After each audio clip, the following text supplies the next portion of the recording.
तुम बोलिए, अपने गुरु के लिए आवाज उठाइए। हम सब लोग एक एक 11 होंगे। हम वो व्यक्ति नहीं लेके चलेंगे साथ में जो व्यक्ति कहे तुम रामचंद्र आ गया चलो हम पीछे चल रहा है। कहा भैया, जितनी जिम्मेदारी मेरी है उतनी जिम्मेदारी तुम्हारी है। अगर मेरे बाप है तो तुम्हारे बाप है, तो तुम क्यों कहते हो मैं रामचंद्र के पीछे चल रहा हूं? अरे अगर बॉर्डर पे लड़ने जाना है तो आपको मजबूत सैनिक बनकर के फुल ट्रेनिंग लेके जाना है। हम 10 आदमी जा रहे हैं तो हमें 10 आदमी को फुल ट्रेंड करके बॉर्डर पर भेजा जाता है।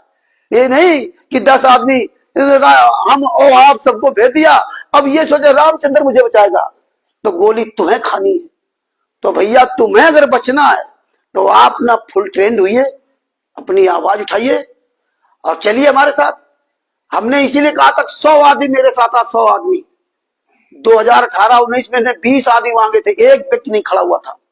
300-350 का था। कितने बार फरुखाबाद में आए, कितने बार सोचे चिल्लाए, लेकिन एक आदमी नहीं खड़ा हुआ कि एक आदमी कहता था हम सच के साथ है। यहां तो सब कहेंगे रामचंद्र जहां तुम पानी मांगो वहां खून दे देंगे, लेकिन रामचंद्र जब पंजाब में फंसा तो वही जो पानी मांगे खून वाले बाद में सब उल्टे हो गए। सबसे ज्यादा कष्ट किसने भोगा? हमने भोगा। उनका क्या बना? हम तो कभी पंजाब गए नहीं थे। 7 साल मैंने वहां पंजाब में तारीखों में गए, एक महीने में 2 बार तारीख में कितना पैसा मेरा बर्बाद हुआ, कितना समय बर्बाद हुआ, कितना वहां हमें संघर्ष करना पड़ा। ये गुंडे सब पवन तक संजय तक को मारने वाले कैसे गए? ये हरीश जी गए कई बार हमारे साथ में। इनसे पूछो कोर्ट के अंदर में क्या क्या करना पड़ा, जज से क्या करना पड़ा, वकील से हमें लड़ना पड़ा। सारी सब व्यवस्थाएं परमात्मा ने करवाई, लेकिन ना, अरे हमारे लड़का बच्चा है, हमारे परिवार है, अब तुम्हारी तरह अनाथ को थोड़ी है। तुम्हारे पास तो 10-20 बीघा खेती भी होगी, हमारे पास तो 20 खेती भी नहीं बची कि हमारे पास खेती हो। हम तो ई रिक्शा चलाते हैं, लेकिन परमेश्वर का जब काम होगा तो करना पड़ेगा। कैसे करते हैं? हमारे पास जो थी 1.5 बीघा खेती वो बेच दिया, गाड़ियां बिक गई। हम बिना तिलक के राजा थे, 50,000 को महीने का आदमी थे, 3 गाड़ियां थी मेरे पास। और जिस दिन से ये 2016 से मुझे पता चला उस दिन कोई गाड़ी नहीं देखी, गाड़ी घोड़ा सब बंद कर दिया। पूछो कल वकील साहब ये घर में थे, दूसरे के लिए हम बात कर रहे थे यार तुम ये अपने कागज बना लो 18-20 हजार रुपये नौकरी लगा दे, और हमारी पत्नी सुन रही थी। बाद पूछो हमसे क्या कह रही थी कि 3 साल तक काम कर लो दिल्ली में, यहाँ वो बिटिया पढ़ रही थोड़ा कमाने लगेगी। अब वो कल से उनके दिमाग में खटक रहा और मेरे भी दिमाग में खटक रहा, बताओ क्या करें? अब हम काम कर नहीं सकते, हमें 24 घंटे इसमें लगाना पड़ता, हम क्या करें? मेरी स्थिति है कि मैं वापस नहीं जा सकता। हम 3 साल काम करेंगे, ये काम हम नहीं कर सकते। आज परमेश्वर ने जहां पहुंचा दिया, मेरी मजबूरी है।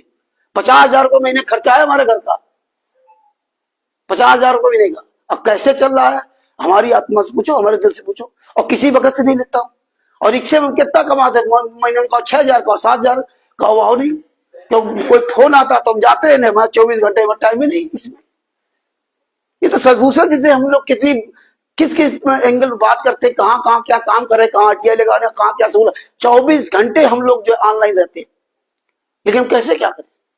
लेकिन परमात्मा की जैसे मर्जी हो चल रही। बिटिया डीयू पढ़ रही 3 साल से ना, लड़का पढ़ रहा गलगोटिया यूनिवर्सिटी में, गेटो नेटा में। 24,000 को महीने का उसका खर्चा है, 15-16 हजार रुपए महीने उसका खर्चा है, कोचिंग का अलग खर्चा है, घर का हमारे खर्चा अलग है। कैसे क्या करें? वाइफ चिंता रहती है कि यार कुछ दिन कमा लो, खर्चा चल जाए, हम कहां जाए? तो हमारे पास एक ही माध्यम, अपना घर मकान बेचते हैं। हमने चिंता ना करो भैया, आप मकान बेचेंगे क्या करेंगे? अब मकान सही भैया, अपने साले से कहा कि भाई आप ये मकान ले लीजिए, और नहीं तो हमें उसने कहा कि हम तो मकान अपना बेचने जा रहे थे, भाई हमारी पढ़ाई तो पूरी करनी है, क्या करें?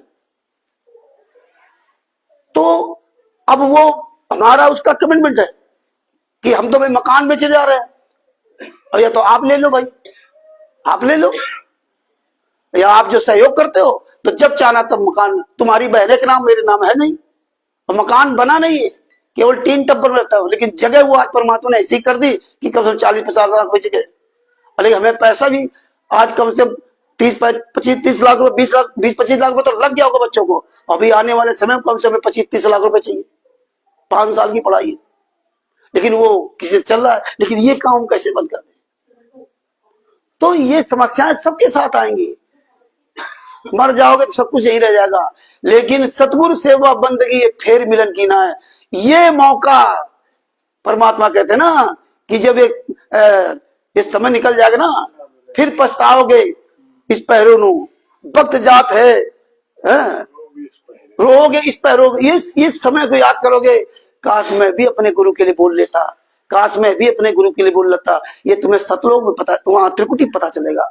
इसलिए समय रहते आप सब लोग इन चीजों को समझिए, इस कान से सुनो, इस कान से निकाल नहीं, इंसान बनिए और मजबूत बात करिए, ऑथेंटिक बात करिए। ये नहीं है कि अपना जहां मर्जी हुआ भाई, अगर उसके बारे में आपकी चीज पूरी पता नहीं है, लीगली नहीं पता है, तो वकील साहब से पूछिए, वैसे कोई सबूत पूछना है हम लोगों से पूछिए, तो आप अपनी बात समाज में रखिए, वरना जहां जाओगे वो हंसी के पात्र ही बनोगे। तो इसलिए अपने शब्दों के विराम देता हूं। अब वकील साहब जी अपना बताएंगे कि हम लोग क्या कर रहे हैं। हम लोग आंदोलन की तैयारी कर रहे हैं, और परमेश्वर ने दिया चाह तो अप्रैल के शुरुआत में पटना से हम ये जो है आंदोलन का शुरुआत करने जा रहे हैं, और वहां के भाई बहन को तैयार हुए हैं, और ये हम लोग तो इलिटरेट हैं, मतलब ये काम कभी नहीं किए जो परमेश्वर करवा रहे हैं। तो पटना से तैयारी बन रही है, और देखो संतराम पाजी महाराज क्या दया करते हैं। तो ये पहला प्रोग्राम होगा हमारा पटना से, और पटना में हम जो है, मेरी ये प्लानिंग है कि हम वहाँ डीएम को ज्ञापन देंगे, और हमें आपको जमीनी स्तर से इस तरह में कदम उठाने पड़ेंगे। जगह जगह हमको डीएम को ज्ञापन देने पड़ेंगे, जगह जगह हम मीडिया में हाईलाइट होंगे। और ये तो पूरा फ्रॉड मार चल रहा है, लेकिन हमारे आपकी वजह से चल रहा है। जिस दिन आप लोग जाग जाओगे, गुरुजी को जेल से आने में देर को थोड़ी है, क्योंकि गुरुजी पर तो कोई दोष ही नहीं है, गुरुजी पर तो कोई दोष ही नहीं है, लेकिन हमारे आपकी वजह से ये निर्दोष सजा काट रहे हैं और दोषी बाहर घूम रहे हैं, क्योंकि हम आप लोगों को पैसा दे रहे हैं और हम आप लोग नेताओं को वोट दे रहे हैं।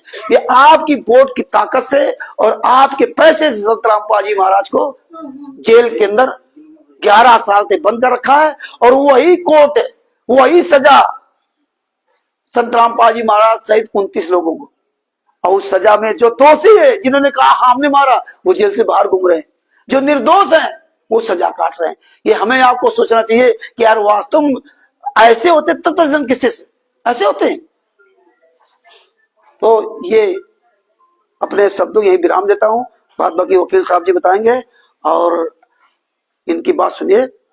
सत साहिब बंदी छोड़ सतगुरु संतराम पाजी महाराज की जय हो। कानपुर से रामचंद्र दास, मोबाइल नंबर 9140622668।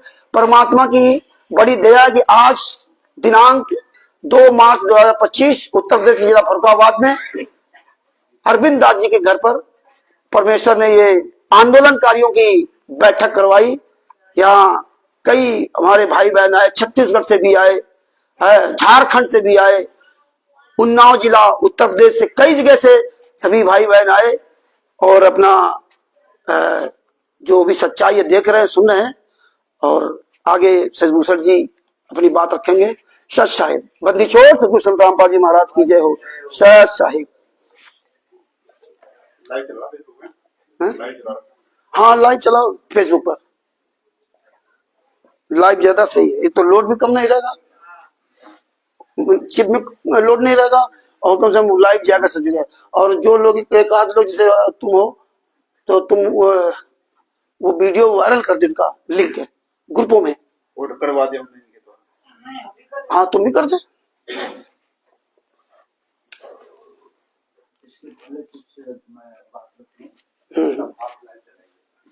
हाँ हाँ पहले बात कर दे।